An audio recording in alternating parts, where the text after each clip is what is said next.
अस्सलाम वालेकुम, मैं हूं मुनीज़े जहांगीर और आप देख रहे प्रोग्राम स्पॉटलाइट। इंडिया में नरेंद्र मोदी की सरकार फिर से बन चुकी है, मगर इस बार नरेंद्र मोदी भारी अक्सरियत ना ले सके और मुश्किल से इत्तेहादियों की मदद से हुकूमत बना सके। आज शहबाज शरीफ ने नरेंद्र मोदी को मुबारकबाद का मुख्तसर पैगाम दिया, ट्विटर के जरिए दिया। और याद रहे कि ट्विटर फरवरी से पाकिस्तान में बंद है। इसके चंद ही घंटे के बाद मुस्लिम लीग नून के सदर और पाकिस्तान के 3 मरतबा के साबिक वज़ीर आज़म नवाज शरीफ ने ज़्यादा गर्मजोशी से मुबारकबाद दी।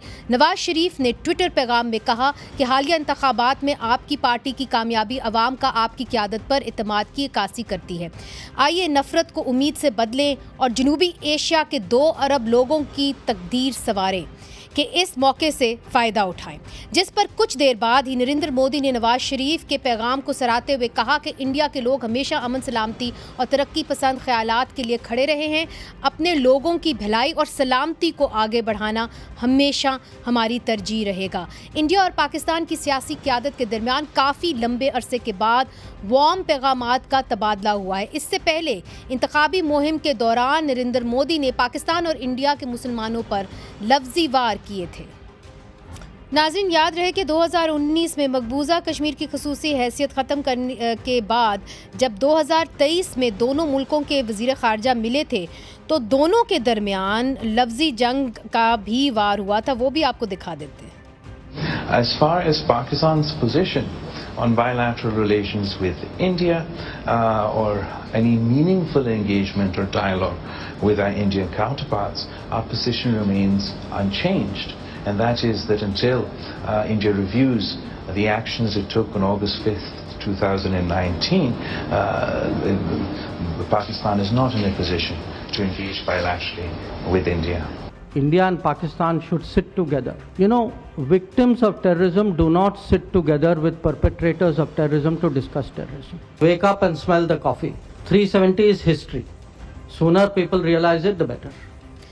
2019 से दोनों मुल्कों के दरमियान बाहमी तजारत बंद है और सफारती ताल्लुकात में भी डाउनग्रेड उनको किया गया है। क्या मोदी की तीसरी हुकूमत के बाद पाकिस्तान और इंडिया के सफारती ताल्लुकात बहाल हो जाएंगे या फिर कश्मीर और दहशत गर्दी के इश्यूज़ पर तनाव जो है वो बरकरार रहेगा? इस हवाले से बात करने के लिए हमारे साथ मौजूद हैं दिल्ली से ख़ास मेहमान हमारे साथ हैं TC राघवान साहब। पाकिस्तान के इंडिया में 2013 से 2015 तक हाई कमिश्नर भी रह चुके हैं और पाक इंडिया ताल्लुकात के हवाले से 2017 में उन्होंने एक किताब लिखी थी जिसका उन्वान था द पीपल नेक्स्ट डोर, जिसका टाइटल ये था।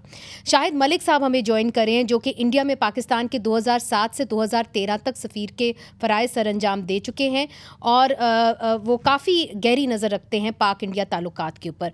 मंदरा नैयर साहिबा हमें हिंदुस्तान से ज्वाइन करी हैं, गोवा से ज्वाइन करी हैं, इंडियन सहाफ़ी हैं, तज्ज़ियाकार हैं, रिपोर्टिंग कर चुकी हैं इलेक्शंस के ऊपर और पाक इंडिया ताल्लुकात पर गहरी नज़र रखती हैं। हमारे साथ है लास्ट बट नॉट लीस्ट इम्तियाज़ आलम साहब, किसी भी तारुफ के मोहताज नहीं हैं, पाकिस्तान के सीनियर मोस्ट सहाफ़ी हैं और south Asia free media association के सेक्रेटरी जनरल हैं। आपका एक बड़ी लंबी काविश रही है कि हिंदुस्तान और पाकिस्तान के दरमियान जो है वो अमन कायम हो जाए।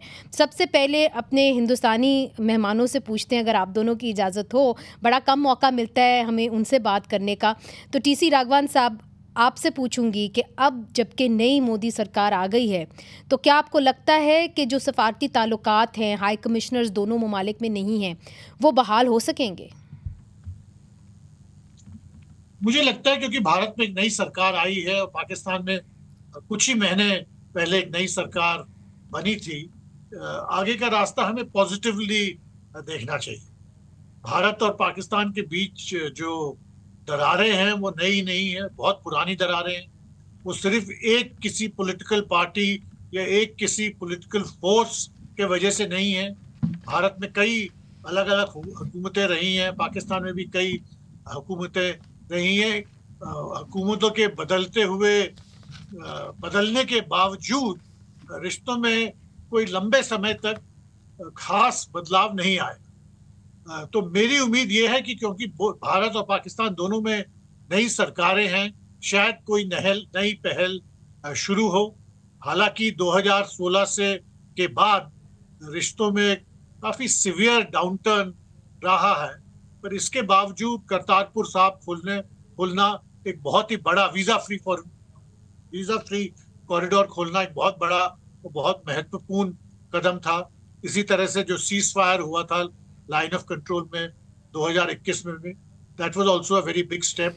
तो I believe that we should be positive and hope that with new governments in both countries, certain positive situations will develop. नहीं, मगर Having चूंकि said that, I must आप उम्मीद की बात तो कर रहे हैं, मगर चूंकि आप एक एम्बेसडर रह चुके हैं, आप मामलात को अच्छी तरीके से जानते हैं. क्या आप ये देखते हैं कि नरेंद्र मोदी साहब की जो हुकूमत है उसके अंदर एक गम्शन है या एक कैपेसिटी है या एक चाहत है कि वो हिंदुस्तान और पाकिस्तान के दरमियान सफारती ताल्लुकात बहाल होना चाहते हैं, देखना चाहते हैं?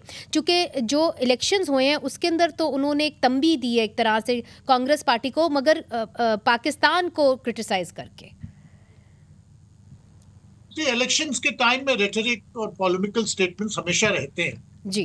मेरी खुद की राय में, मेरी निजी राय में, प्राइम मिनिस्टर नरेंद्र मोदी की सरकार में हमेशा ये जरूर ये भावना रही है कि पाकिस्तान के साथ रिश्ते और अच्छे होने चाहिए. इसी वजह से वो 2014 और 2015 में उन्होंने काफी कोशिश की थी, पर वो कोशिशें जैसा कि आप जानते हैं नाकाम रही. चुनौतियां बहुत भारी और बहुत ही मुश्किल चुनौतियां आगे हैं. कल शाम को जम्मू में एक बहुत बड़ा आतंकवादी हादसा हुआ था, एक बहुत बड़ा आतंकवादी हमला हुआ था, which is not a good sign जी. तो मेरी राय में चुनौतियां बहुत हैं जी. पर दोनों देशों के लीडरशिप को अगर एक मन ये रहा कि हम आगे थोड़ा रिश्तों में सुधार लाना चाहते हैं तो जरूर हो सकता है. जी. इम्तियाज आलम साहब, आपकी तरफ वही सवाल कि क्या जिस तरह मैंने शाहिद मलिक साहब से पूछा कि क्या यहाँ पे टेकर्स हैं कि सफारती ताल्लुकात बहाल फिर से हो जाएं, इसलिए चूँकि यहाँ पे जो इस वक्त हुकूमत है शायद उनके पास पूरी तरह से कमान ना हो. देखिए, सफारती ताल्लुकात को डाउनग्रेड तो इस्लामाबाद ने किया था 5 अगस्त 2019 के आर्टिकल 370 के हवाले से जो फैसला हुआ था. और मैं हैरान हुआ था इस बात पे कि पाकिस्तान ने तो कभी उस आर्टिकल को और खुसूसी हैसियत को नहीं माना था. फिर हमारे लिए वो इतना ज़्यादा मुकद्दस कैसे बन गया? दूसरी वो एक तरह का नी जर्क रिएक्शन था. अच्छा. अब अगर पाकिस्तान ने डाउनग्रेड किया है तो पाकिस्तान को चाहिए कि इस तरह की प्रपोजल दे कि हम सफारती ताल्लुकात को तो बहाल करें. और दूसरी बात यह है कि कोई हम परमानेंट पोजीशन नहीं देखते सियासतदानों की पोजीशन में. हमने वाजपेयी जी की पोजीशन देखी, लाहौर यात्रा देखी, हमने मनमोहन सिंह का और मुशर्रफ के दरमियान जो कि कारगिल के बड़े लीडर थे, अब वो आ गए अमन की तरफ आ गए और वो वायदा हो गया था तकरीबन. और मनमोहन सिंह साहब ने बहुत ज़बरदस्त ट्रेड एग्रीमेंट पाकिस्तान के साथ तकरीबन वो एग्रीमेंट हो गया था, लेकिन अमल दरामद नहीं हो सका. हमारे यहाँ मुश्किल है हिंदुस्तान पाकिस्तान में कि जब हम बिगड़ते हैं तो जो चीज़ें तय हो चुकी होती हैं वो दोबारा हम उन्हें जिंदा कर लेते हैं. ठीक है. हम अपना कॉन्फ्लिक्ट का एजेंडा बढ़ाते जाते हैं बजाय इसके कि वो सुचेड़े. मैं समझता हूँ कि मैं 2-3 बातें करना चाहता हूँ, नुक्ते बयान करता हूँ. नंबर 1, पाकिस्तान को नो वॉर पैक्ट की ऑफर करनी चाहिए और नो फर्स्ट यूज की भी ऑफर करनी चाहिए. और दूसरी बात यह है कि पाकिस्तान को हिंदुस्तान के साथ ट्रेड एग्रीमेंट जो मनमोहन सिंह साहब के ज़माने में हुआ था उसे बहाल करना चाहिए. ठीक. और मैं समझता हूँ कि हमारी जिम्मेदारी है कि खुद मुझे याद है कि नरेंद्र मोदी जी ने एक बड़ा अहम इंटरव्यू दिया था टेलीविजन को. उन्होंने कहा था कि नेबरहुड पॉलिसी जो है उनकी उससे प्राइमरी हैसियत हासिल रहेगी. और एक दफ़ा ये भी कहा उन्होंने, जो हम नहीं नोटते थे, हम नेगेटिव बयानात भी देखते हैं कि पाकिस्तान ठीक है अपना रास्ता ले, एक आज़ाद मुल्क है. तो मैं समझता हूँ कि हमें पॉजिटिव बिल्ड करना चाहिए. राइट. इम्तियाज साहब, this is a lot of, हाँ, आपने तीन बड़ी मजबूत बातें की है, मुझे इसको आगे लेके जाने दें. मंदरा साहिबा, आई कम बैक टू यू. देखिए, जो इम्तियाज आलम साहब ने बात की, उन्होंने ये कहा बड़े वाज़ेह तौर पे कि देखें पाकिस्तान ने ही जो है डाउनग्रेड किए थे सफारती ताल्लुकात, अब पाकिस्तान को ही प्रपोजल देना चाहिए. मगर दूसरी तरफ से पाकिस्तान की तरफ से जो तज्जिया निगार हैं वो ये भी कहते हैं कि जो अब मोदी सरकार की जो टर्म आई है वो पाकिस्तान के लिए डिज़ास्ट्रस होगी। आप इसको कैसे देखती हैं कि वाकई में ये जो थर्ड टर्म होगी क्या वो डिज़ास्ट्रस होगी? क्योंकि जिस किस्म की रेटरिक है उनकी, वो चाहे वो पाकिस्तान की तरफ हो, चाहे वो, और मुझे पता है ये एक सेपरेट इशू है, इंडियन मुस्लिम्स की तरफ हो, वो मज़ीद सख्त होती जा रही है विद द ईयर्स। मुनीज़े, जैसे एम्बेसडर राघवन ने भी कहा था कि इलेक्शन के टाइम में बहुत रेटरिक होता है। अगर आप देखें कि इस बार जो इलेक्शन हुआ है, बीजेपी सरकार आई है, but it has come with has not come, the BJP doesn't have a majority. तो अगर आप एनालिस्ट को देखें इस तरफ, तो उन्होंने कहा है कि ये जो रेटरिक और ये जो हेट्रेड, इंडियन पोलराइजेशन था इंडियन पॉलिटिक्स में, अगर आप फैजाबाद के कॉन्स्टिट्यूएंसी में देखें तो जगह राम मंदिर के बाद बीजेपी को एक्चुअली वो सीट जीतनी चाहिए थी, पर वो हार गए। So I think there is a tempering down of what is polarized politics within India itself. ठीक है। तो there is certainly that. अब the Indian elections ने ये तो proof किया है कि democracies and that India has voted for more democracy, for a certain toning down of hatred. तो वो तो definitely है। अगर आप देखें इंडिया और पाकिस्तान में, अगर जम्मू का तो टेररिस्ट जो हादसा हुआ वो तो काफी वारिंग है, पर अगर आप T20 क्रिकेट को देखें तो दोनों मुल्क एक साथ खेल रहे थे। आई थिंक जो hyper this thing, they played very happily too. So I think we have to look at the positives between India and Pakistan. Yeah, but I mean now how do we move forward? That is the big question. And बहुत कुछ हो चुका है back channels के अंदर, जिसके अंदर TC राघवान साहब भी, शाहिद मलिक साहब, दोनों जो हैं वो उसका पार्ट रहे हैं। तो उनसे भी पूछेंगे कि बैक चैनल्स में मामलात कहाँ तक पहुँचे हैं, क्या वो रंग लाएंगे, ये सब कुछ पूछते हैं वक्फे के बाद। वेलकम बैक नाजरीन। पाक भारत ताल्लुकात के ऊपर बातचीत हो रही है। बड़ी देर के बाद जो है गर्म जोशी के पैगामात जो हैं वो एक्सचेंज हुए हैं। हमारे साथ हिंदुस्तान से मेहमान हैं, एक दिल्ली से, एक गोवा से। पहले दिल्ली की तरफ चलते हैं। राघवान साहब, चूँकि आप पाकिस्तान के अंदर एम्बेसडर रहे हैं, आपने कहा कि ख्वाहिश हो सकती है, उम्मीद हो सकती है कि डिप्लोमेटिक टाइज़ बहाल हों, मगर जहाँ तक तजारत का सवाल है वो आपको लगता है कि लो हैंगिंग फ्रूट है और उसके अंदर पेशरफ्त हो सकती है, या आपको समझता है पहले डिप्लोमेटिक टाइज़ ही बहाल होंगे और फिर तजारत होगी नेचुरली? सो तजारत में और डिप्लोमेटिक टाइज में और कई ऐसे स्टेप है, इनमें कोई सीक्वेंसिंग बहुत महत्व नहीं रखता है। मतलब पहले तजारत हो या पहले diplomatic ties high commissioner level के स्तर पर रिस्टोर हो, मतलब सीक्वेंसिंग इतना महत्वपूर्ण बात नहीं है।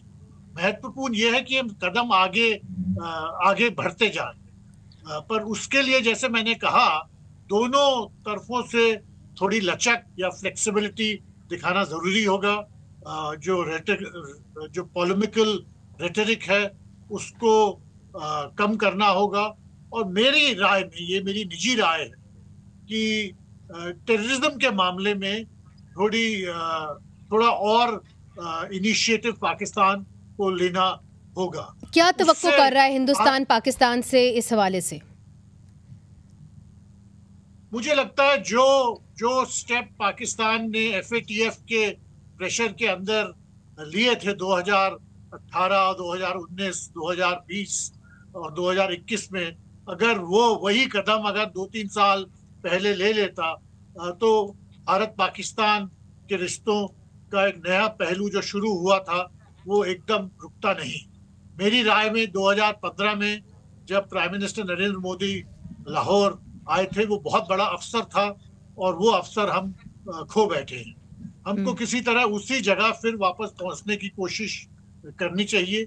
और मैंने जैसे कहा कि टेररिज्म के मामले में अगर पाकिस्तान कुछ ठोस कदम उठाए, और वो कदम क्या हैं मेरी राय में, अगेन ये मेरी निजी राय है, वो पाकिस्तान की सरकार जानती है, उसको दोहराना कोई जरूरी नहीं है भारत की तरफ से। तो अगर कुछ नहीं, मगर पाकिस्तान की आवाम को बताना भी जरूरी है। देखिए, अभी भी बहुत सारे ग्रुप्स हैं जिन्हें काफी फ्लेक्सिबिलिटी और फ्रीडम पाकिस्तान में मिलती है। आई थिंक उनके अगेंस्ट पब्लिकली एक्शन लें तो बहुत बड़ा फर्क पड़ेगा। अच्छा, ये आपने एक अहम बात की है इम्तियाज साहब, आपने राघवान साहब की बात सुनी कि पाकिस्तान को एक्शन लेना पड़ेगा, जो कलअदम तंजीमें हैं या जो भारत के खिलाफ काम करती हैं अपनी सरजमीन पर।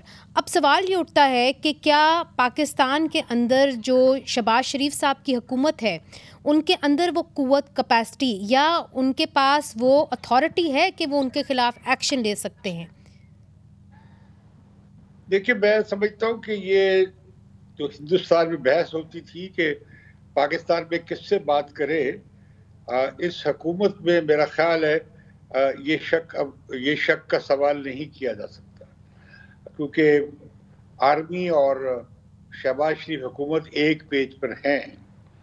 और मैंने देखा है हिस्टोरिकली स्पीकिंग कि अयूब खान ने नो वॉर पैक्ट की बातचीत चलाई थी, जो बिल्कुल एक छोटी सी बात पे रह गई थी। ज़ियाउल हक ने बड़ी कंसिस्टेंटली नो वॉर पैक्ट की बात चलाई थी, और कश्मीर पे भी ये बात चलती रही है। बल्कि मैंने देखा है कि मिलिट्री लीडरशिप में ये बात रही है कि भारत के साथ ताल्लुकात को किस तरीके से मामूल पे लाया जाए। अब दूसरी बात ये भी है कि इंडिया जिस तरह का अपने लिए मुस्तकबिल सोचता है या जिसकी वो ख्वाब देख रहे हैं, अच्छे ख्वाब हैं, तो उसका अचीव भी तभी हो सकता है कि इंडिया डिस्ट्रैक्ट ना हो अपने इकोनॉमिक प्रोग्रेस के पाथ से। और ये जो जंगी ज़बान है या दुश्मनी की ज़बान है, इसे कंट्रोल करना चाहिए। रहा टेररिज्म, मैं तो समझता हूँ कि जो वाक़या जम्मू में हुआ है ये किसी एजेंट प्रोवोकेटर का है। और मैं ये भी देखता हूँ कि प्रोग्रेसिवली मैं पाकिस्तान में टेररिज्म का बहुत बड़ा क्रिटिक रहा हूँ, तो यहाँ पे काफ़ी कमी आई है। लेकिन अब ये बहुत बड़ा काम हो गया, अब ये प्रॉक्सी वॉर है, इसमें सिर्फ पाकिस्तान की बात नहीं है, खुद इंडिया भी प्रॉक्सी वॉर में चला गया है। और वो अब कहेंगे हमारे तो हम तो रद्देबल में कर रहे हैं या इनकार करेंगे। लेकिन मैं समझता हूँ दोनों रियासतों को अपनी सरहदों से पार गैर जो रियासती अनासर हैं या टेररिस्ट ग्रुप्स हैं, उनकी मदद या इमदाद न करने की भी न सिर्फ पक्की कसम अहद करनी चाहिए, बल्कि अमली इक़दाम भी करना चाहिए। अच्छा, आपने कहा अमली इक़दाम करना चाहिए, मगर आपने उससे पहले एक अहम बात की। आपने कहा कि जो पाकिस्तान की इस्टेब्लिशमेंट है और मियाँ शहबाज शरीफ साहब एक ही पेज के ऊपर हैं। मंदरा, आपकी जानिब जो कोलिशन पार्टनर्स हैं नरेंद्र मोदी साहब के साथ और नरेंद्र मोदी साहब, उनका क्या नज़रिया मिलता है पाकिस्तान के ऊपर? चूँकि नरेंद्र मोदी साहब तो एक हॉक समझे जाते हैं, मगर क्या उनके जो कोलिशन पार्टनर्स हैं उनका असर व रसूख नरेंद्र मोदी साहब के ऊपर होगा कि आप अपने जो बाहमी ताल्लुकात हैं पाकिस्तान के साथ वो आप फिर से बहाल करें, सफारती ताल्लुकात करें, बेहतर ताल्लुकात करें? मुनीज़े, अगर आप कोलिशन पार्टनर्स के बारे में बात करें, तो जो कोलिशन पार्टनर्स फॉरेन पॉलिसी पे यूजुअली सारे पार्टीज एक साथ होते हैं। Foreign policy hasn't change very much, मतलब सबकी राय एक ना एक होती है। और अगर आप देखें, अगर आप जेडीयू देखें या टीडीपी देखें, उन दोनों या नीतीश कुमार या अगर आप चंद्रबाबू नायडू, तो टू कोलिशन पार्टनर्स जो सबसे बड़े कोलिशन पार्टनर्स और the most ambitious coalition partners अगर आप देखें, उनकी राय पाकिस्तान या फॉरेन पॉलिसी पर इतनी अहमियत नहीं रखती, या वो नरेंद्र मोदी के फॉरेन पॉलिसी पर अग्री करते हैं। None of these are parties that have border states that have any opinion on foreign policy that is any different from what the NDA or the UPA have. So I don't expect that coalition partners are going to make any difference on foreign policy at all.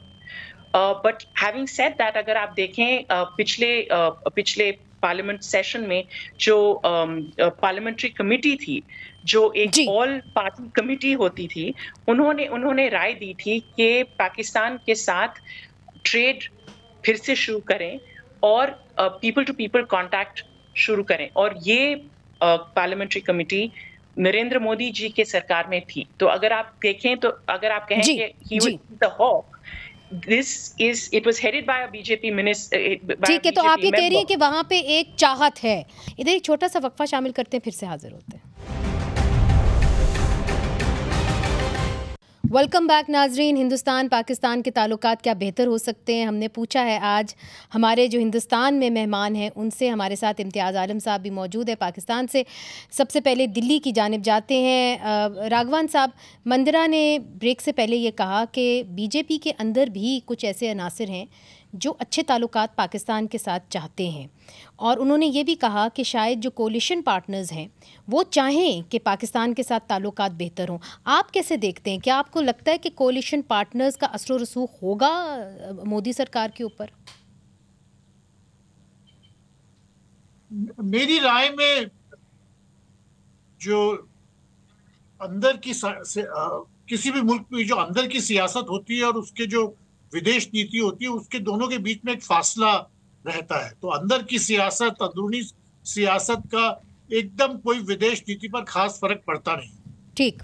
जो आपका सवाल है उसका मेरी राय में फिर ये है कि बीजेपी में हाँ एक बहुत ही ताकतवर ऐसी सोच है कि हमें अपने सब नेबरिंग कंट्रीज के साथ अच्छे रिश्ते होने चाहिए, क्योंकि ये ही भारत के हित में है।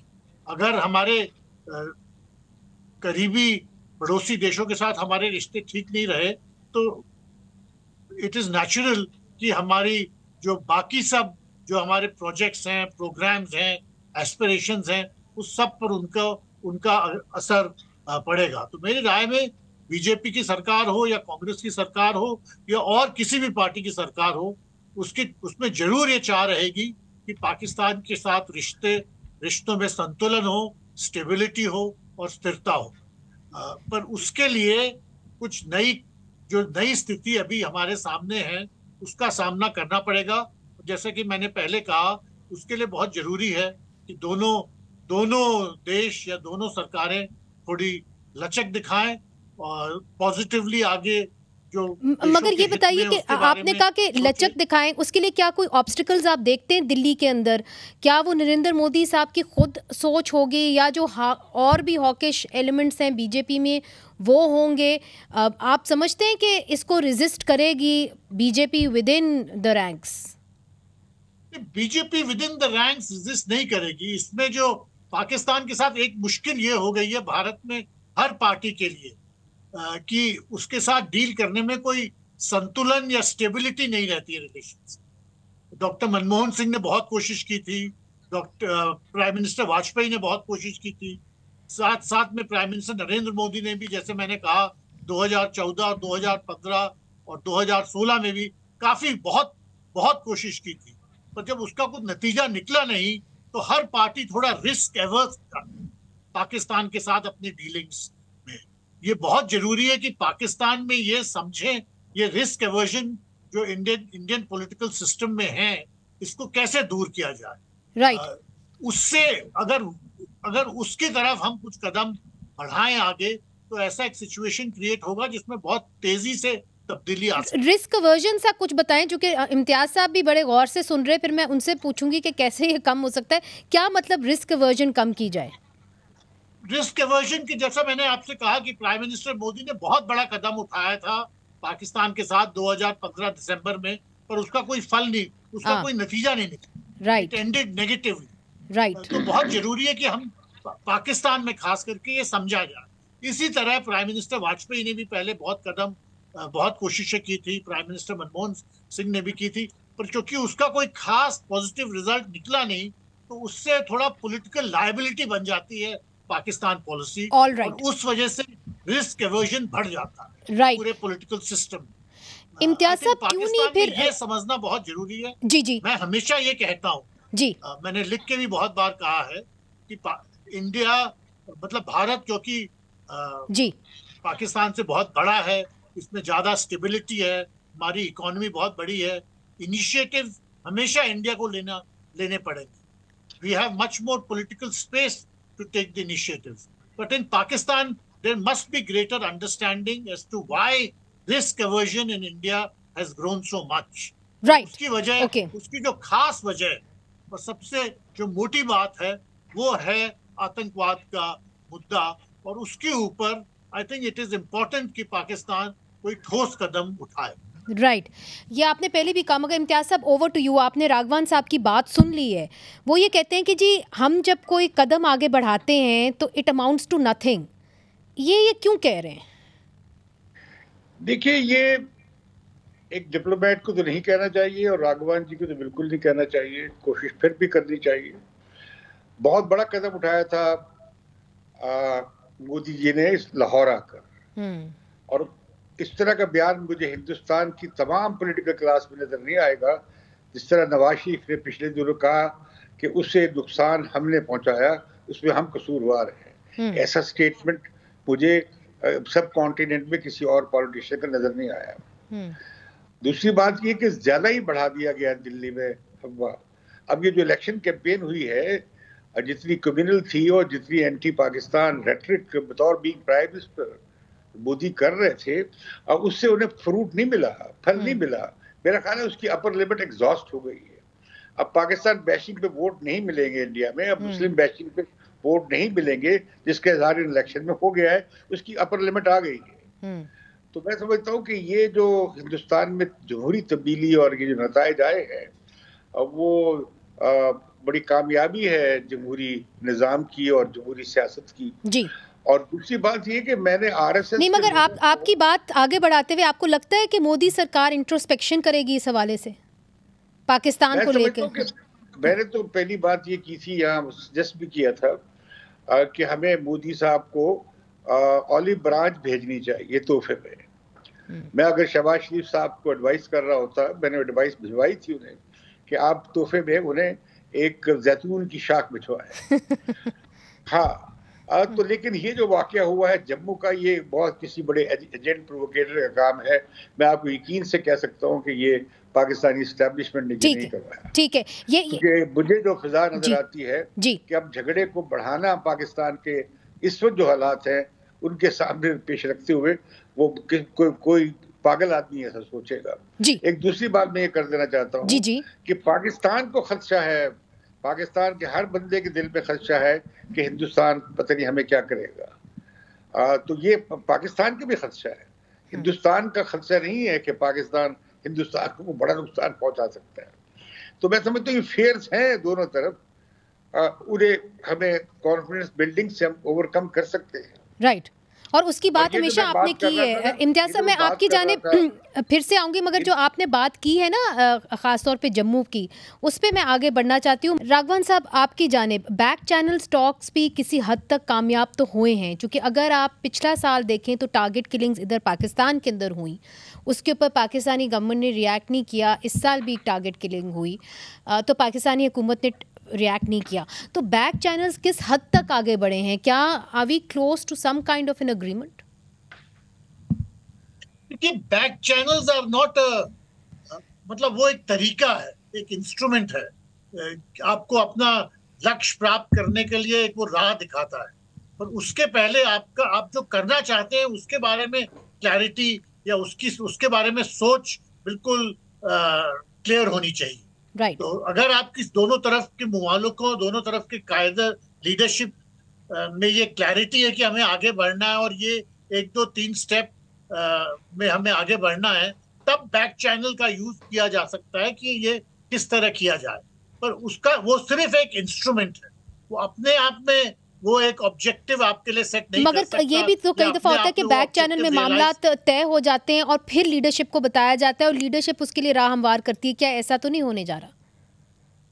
मुझे लगता है सबसे पहले लीडरशिप अपने इंक्लिनेशन और अपना जो डिसीजन है वो बताती, क्या वो डिसाइड करती क्या करना चाहती है। अगर इंटेंशन ये है दोनों लीडरशिप्स का कि हम डिप्लोमेटिक रिलेशन रिस्टोर करें, ट्रेड में कुछ आगे कदम बढ़ाएं, शायद वीजाज में थोड़ा फ्लेक्सिबिलिटी, थोड़ा रिलैक्सेशन हो, तब बैक चैनल मीटिंग्स जो पब्लिक के गेज में नहीं हो, उसको किस तरह ये ऑब्जेक्टिव्स हम की तरफ बढ़ सकते हैं, उसमें कुछ सहूलियत कर सकते हैं। और सबसे पहले जो पॉलिटिकल लीडरशिप डिसीजंस हैं जी। वो दोनों लीडरशिप्स को लेने पड़े। ठीक है, बहुत बहुत शुक्रिया। I have to leave it at that. बहुत बहुत शुक्रिया राघवान साहब, इम्तियाज़ आलम साहब, मंदरा, आपने वक्त निकाला। तो हम सब तो नाजरीन उम्मीद से हैं, और मुझे मालूम है कि कई लोग पाकिस्तान और हिंदुस्तान में इस उम्मीद से हैं कि पाकिस्तान और हिंदुस्तान के दरमियान बर्फ़ जो है वो पिघलेगी, because there is a lot to gain, not just in terms of trade, मगर जो बामी ताल्लुकात हैं, पीपल टू पीपल कॉन्टैक्ट है, उस हवाले से भी। तो हमारी नज़रें जो हैं वो हिंदुस्तान पाकिस्तान के ताल्लुकात पे लगी रहेंगी। मुनीज़ जहांगीर को आज के लिए इजाज़त दीजिए। खुदा हाफ़िज़।